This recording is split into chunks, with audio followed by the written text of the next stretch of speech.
Osteosarcopenia is a term used to describe the coexistence of two conditions: low bone mineral density, often called osteoporosis or osteopenia, and sarcopenia, which is the loss of muscle mass and strength. Both are common in older adults and are linked to a higher risk of falls and fractures. But does having both conditions together make things worse than having just one? This question has sparked debate among researchers and clinicians.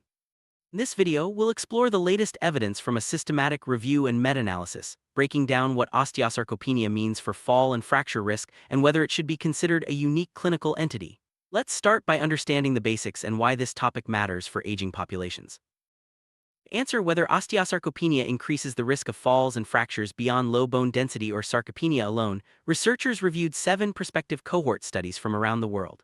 These studies included thousands of older adults, both men and women, and used standardized definitions for bone and muscle loss.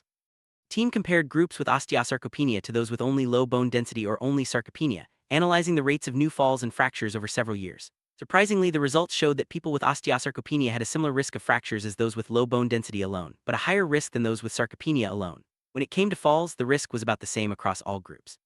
These findings suggest that bone health is the main driver of fracture risk, while muscle loss alone may not add much extra risk when bone is already weak.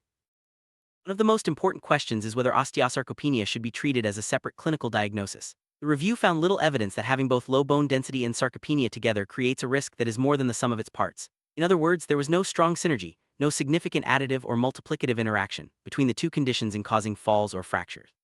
This means that, for now, there's not enough justification to promote osteosarcopenia as a unique disease category. Instead, the best approach is to assess and manage bone and muscle health individually in older adults. Comprehensive strategies, including resistance training, balance exercises, and appropriate medications for bone health, remain the cornerstone of prevention and care.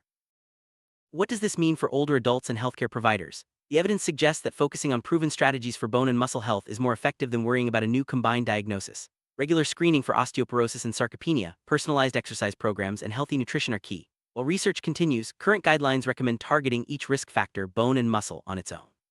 This approach helps reduce falls and fractures, improves quality of life, and supports healthy aging. As more studies emerge, recommendations may evolve, but for now, the message is clear. Strong bones and strong muscles are both important, but managing them separately is the best path forward.